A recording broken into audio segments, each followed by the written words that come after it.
ఈరోజు మా మమ్మీ రొట్టెలు చేస్తుంది, జొన్న రొట్టెలు. ఏం చేస్తున్నావు అమ్మా?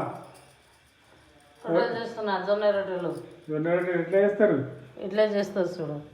అట్లా చేస్తారు. కట్టెల పొయ్యి లేదా? కట్టెల పొయ్యి బయట ఉంది, బాణ పడుతుంది. బాణ పడుతుందా? ఇదేం చేస్తారు ఇట్లా? ఇట్లా ఇవి ఉడుకు నూనెలు వేసి ఉడుకు నీళ్ళలో వేయాలా? ఉడుకు నూనెలు వేసి పిండిగా కలపాలి. కలిపి ఇక ఇట్లా రొట్టెలు చేయాలి. ఇట్లా రొట్టెలు చేస్తే పెంకు మీద వేసి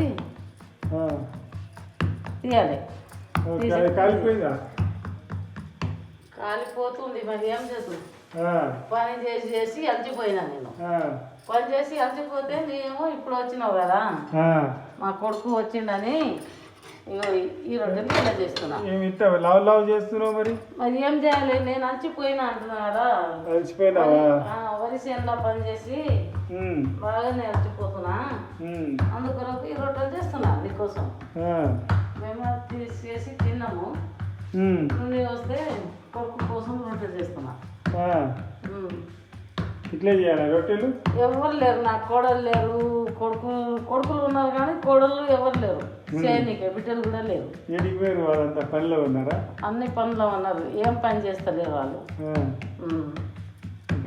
నాకు తిప్పలో పడి పెట్టి వాళ్ళేమో అక్కడ ఉన్నారు. మళ్ళీ ఎందుకు అన్నావు పిల్లల్ని?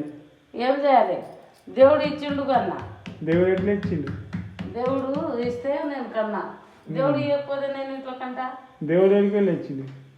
ఎడికెళ్ళి వచ్చిందంటే ఏం చెప్పాలి నీకు? అదే అంటున్నా, దేవుడు ఇచ్చిండు. దేవుడు ఎడికెళ్ళి ఇచ్చిండు అంటున్నా. దేవుడు ఇట్లా ఇచ్చిండు. ఎట్లా ఇచ్చిండు? దేవుడు ఇస్తే నేను. నువ్వు పెళ్లి చేసుకోకుండా దేవుడు ఎడికెళ్ళి ఇస్తాడు? ఎందుకు చేస్తున్నావు మళ్ళీ పెళ్లి చేత? కానీ నా డాడీకు పని లేక పెళ్లి చేపించిండు. నేనేం చేయాలి ఇప్పుడు? కన్నా ఇప్పుడు తిప్పులు చేస్తున్నా. నా డాడీకి పని లేదు, నా మమ్మీకు పని లేదు, అందుకొరకు పెళ్లి చేపించిండు నాకు. నీ డాడీ ఏమో తాగి ఆడవనుకుంటాడు చల్లగా మంచిగా, నేనేమో ఈడ రొట్టెలు చేస్తున్నా. అన్నం చేయాలి, రొట్టెలు చేయాలి, కూర చేయాలి, పని చేయాలి.